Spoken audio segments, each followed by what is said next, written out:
and this really massively annoys me. People get baths off the internet and it comes with fittings that are from the continent, so they don't fit any adapters or fittings that we have here. Right, imagine this is onto the trap that's underneath the bath at the minute, but this is what we had to get onto. Now that's 1.5 inch pipe, that doesn't fit, fits internally.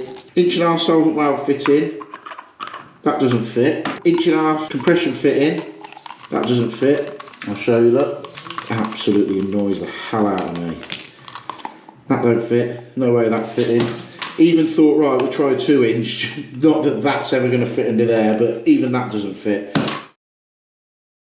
We are bathroom fitting today at the house renovation. We're now moving on to trying to get this bathroom in. Now it's been tiled. Freestanding bath, floating unit there, and toilet there. Pretty straightforward. Oh, also a towel rail going here.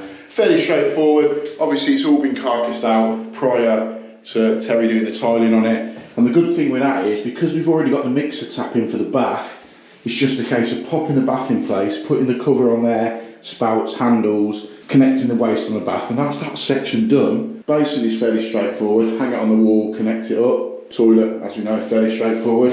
And towel rail, because the heating's not filled up yet, you can just pop the caps off, get the towel rail on, job done. So that's what we're going to be concentrating on today. It's just a quick roundup and a quick overview of fitting in freestanding bath, floating basin, toilet and towel rail.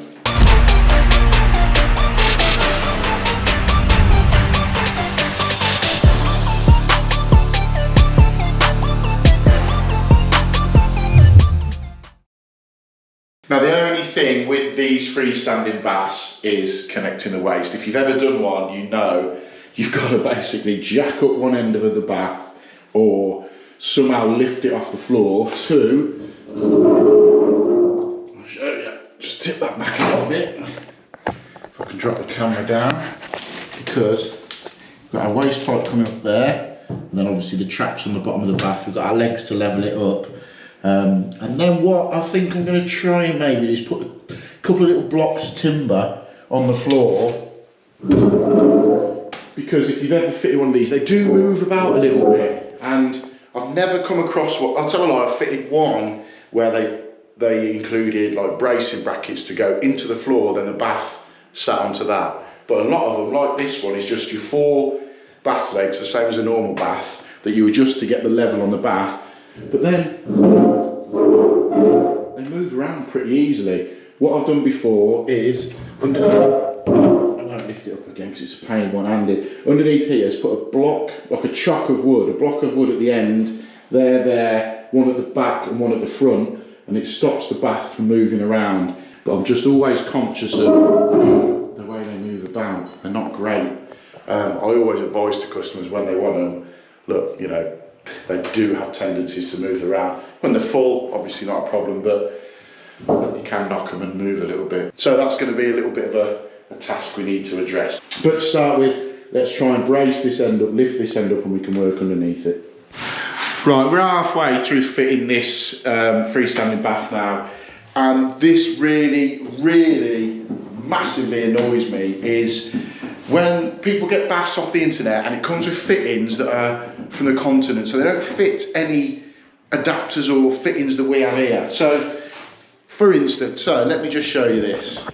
Right, imagine this is onto the trap that's underneath the bath at the minute. I've cut it off now, but this is what we had to get onto. Now that's 1.5 inch pipe, that doesn't fit, fits internally. 1.5 inch solvent valve fitting, that doesn't fit. 1.5 inch compression fitting, that doesn't fit. I'll show you that. Absolutely annoys the hell out of me. That don't fit, no way that fit in. Even thought, right, we'll try 2 inch. Not that that's ever going to fit into there, but even that doesn't fit. So what we ended up doing was cutting that off, getting a 1.5 inch coupler, a compression coupler, and getting it onto that, which is underneath the bath, if that makes sense. If you're trying to follow me. Honestly, just this, trying to explain it is just as hard as doing what I've had to do to get it working. So now underneath here we've got our 1.5 inch waste coming up the floor. and I don't know if you can make it out, it's not a lot of room under here, but I've got an 1.5" flexi, which we've now got to get onto there. But I've managed to get it into the waste some way, shape or form. I'm just praying it doesn't leak when we test it, because I've gone from the trap that comes supplied with the bath, which is a European size, so it just doesn't fit anything here. So I've gone from the trap to an 1.5" compression coupler onto a flexi, and then we're going to connect onto the 1.5". But it just, I even took the fitting to plumb base to see if it had anything to go on it. Nothing. In the end, fair play to Dave, we went through a load of stuff and we sort of tweaked it a little bit. And sometimes you've got to do what you've got to do. Real world plumbing, perfect example of real world plumbing is these bloody traps, European traps. Anyway, we've chopped the end of it up. So we've now got to, there's a flexi. Now I've got to get from that flexi onto there. But before I do that, I want to try and get some blocks in underneath to stop the bath moving from side to side. Then we can connect it onto the trap. Yeah, I thought this was going to be straightforward. Get the bath in, get the plate on, done. As soon as this is done, we'll move on to that and that's going to be fine. So, yeah, right, let's get some chocks in here. I'm probably not going to film this bit because I'm just properly stressed out from this. So yeah, I'm going to get this connected, get some chocks in, stop the bath moving around, and then you'll probably catch me back when we're putting that plate on. Sorry, bit of a rant. I haven't had a rant on the channel for ages. It just really annoys me. So just quickly, I thought I'd show you the chocks, the braces I've put underneath the bath. Hopefully it works. I've done it before and it's worked, but you know, I'm hoping this is going to do the same. Basically on all 4 points, so the bath can't move left, right, across or anything like that. So let's get the bath back in and see if these are going to work. It's just a case of 4 little bits of timber bolted down, dead basic, but as I say, real world plumbing is what you've got to do sometimes to get over an issue. Once the bath's in, you'll never see them. So that's the bath offered down now onto them chocks, them blocks that I put on the floor, and to be honest, it's pretty solid. It's not really going anywhere unless they properly push against it, but you can't see them doing that. Yeah, so that's worked. What I've got to do now is lift that end up and get the waste connected. That I am not going to be able to do while filming, so I'm going to get that done and then we can concentrate on the taps.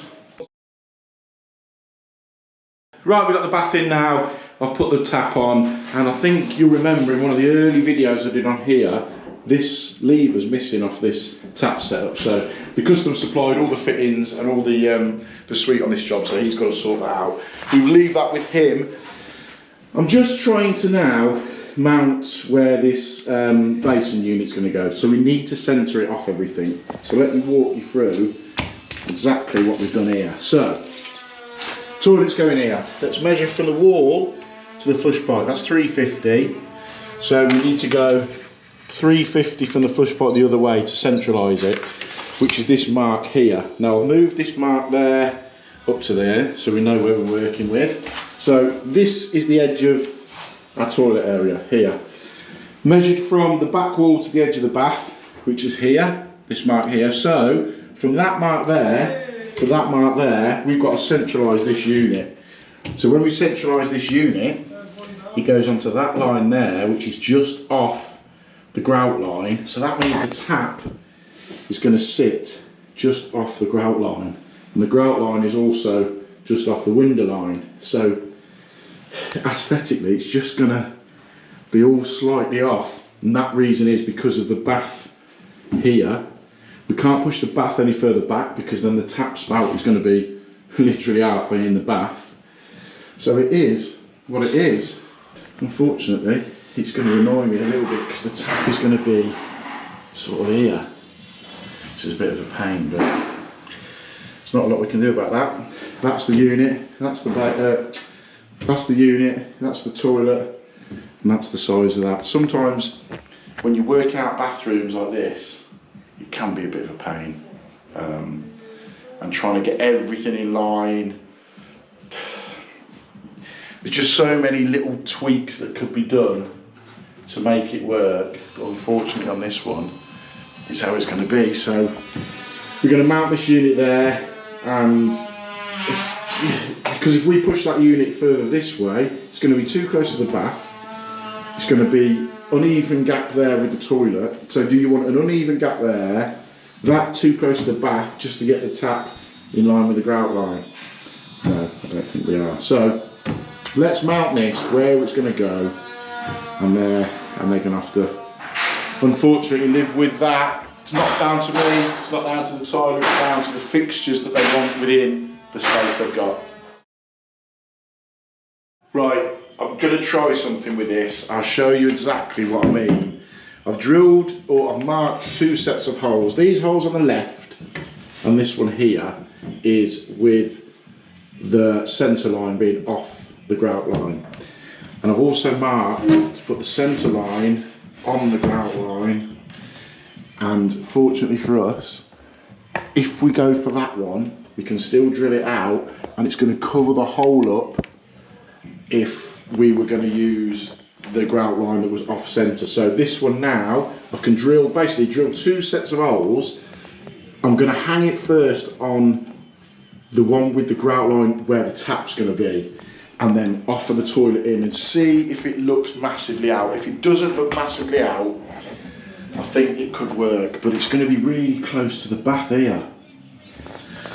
I just don't know which way to go with it. The builder's on site, so I'm gonna run it by him and just see what he thinks. But my thought is to try and get the tap on the grout line, because the more I sort of looked at it, the more I thought I don't like it, and it just means basically another 40 mil, if you like, of room this side, which isn't gonna be too bad, I don't think. We'll see. I'm gonna speak to the builder and see exactly what he thinks on it, but that's the way I would want to go with it, to be honest, on that grout line. Get the tap line on the grout line. Right, there we go. I've put that in with the tap centres there, and I've just had me look at it, the builder look at it, and we've both said it's got to come this way, you know. That gap that side just looks too short. We're going to come this way, so it's centre of the gap from the toilet and the gap from the bath. It's just not going to be on that grout line. You know, sometimes when you're fitting it and something might have happened, we might have pulled that wall in a little bit, or this might have been, you just don't know. So that's the decision. We're going to shift it over probably 50 mil that way, and it'll work better there, and it'll give you more of a gap there. So luckily, by going into them holes, we are going to get that to cover the hole that we've put in there. So now it's centred from the centre of there to the centre of the gap that we would have there. Probably the wide lens on this GoPro is throwing it off ever so slightly, but we've got that gap there, which is that gap there, and then you've got the same space there to there, and then the gap, if that makes sense. But again, the tap's not going to be central. What I'm going to do is place the sink on the top of that and not connect it up just yet. I'm going to connect the toilet up, because that is a fixed position, and then we're going to leave it for the customer to gauge his eye on it. If he wants it bringing a little bit further this way, that's on him then. He can make the final decision, and we'll be able to fill them little holes over the other side anyway. You're not going to see them at all. Right, we dropped onto the toilet now. We've trimmed the flush pipe where it needs to be. I'm just going to put the hour brackets on the floor. As always, I think I must have shown this a million times now, but with these hour brackets, I always just drill it there, there. I don't use the middle one, because if you use that middle one, it has tendencies to spin round. So drill it there, 2 fixed points on each one, and get that in. So we'll get them drilled into the floor, and then we can offer the pan back. We've got our flexi connector here, so we can slide it in and out, get our flush pipe cone on there, and get that in. There we go, fixed, absolutely solid, with the 2 fixing points in each side. And then bolt it in with the big bolts through the side, or the big screws through the side, and they sit like that, straight into the side. So your pan wall will be here, and that will go through. If you had it just fixed in the middle, and you push that through, if it weren't tight, it doesn't happen a lot, but if it weren't tight, that could spin, and it's just a pain in the arse to then try and sort it out. So that's how I do it. and I've done for ages, and put it in loads of videos. So let's get this in. It's simple. Right, let's get the flexi out of there. And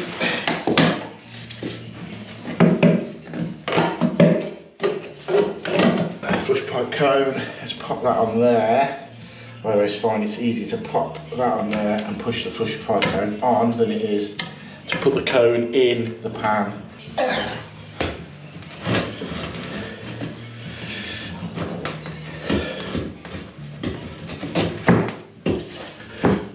Right, it's pushed in. It felt, sometimes you get used to the feel of when it pushes into that flush pipe.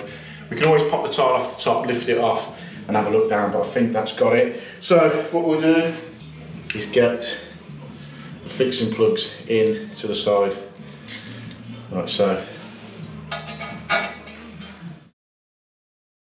Right, I'm still not happy with the way this basin's sitting. I'm going to leave it for the customer to make the final decision. We can shift it probably another 50-60 mil this way. I'm just not happy with it, but it's going to completely throw the tap out. The tap's going to be sitting sort of here. So I'm going to wait for the customer to make that decision. But yeah, I just want it to look right aesthetically. Just something isn't right with it. It's just not sitting exactly how I want it to sit. But we'll let the customer make the final decision on it. So make sure you tune in for an upcoming video on what we're going to do about this basin. Are we going to shift it or are we going to leave it?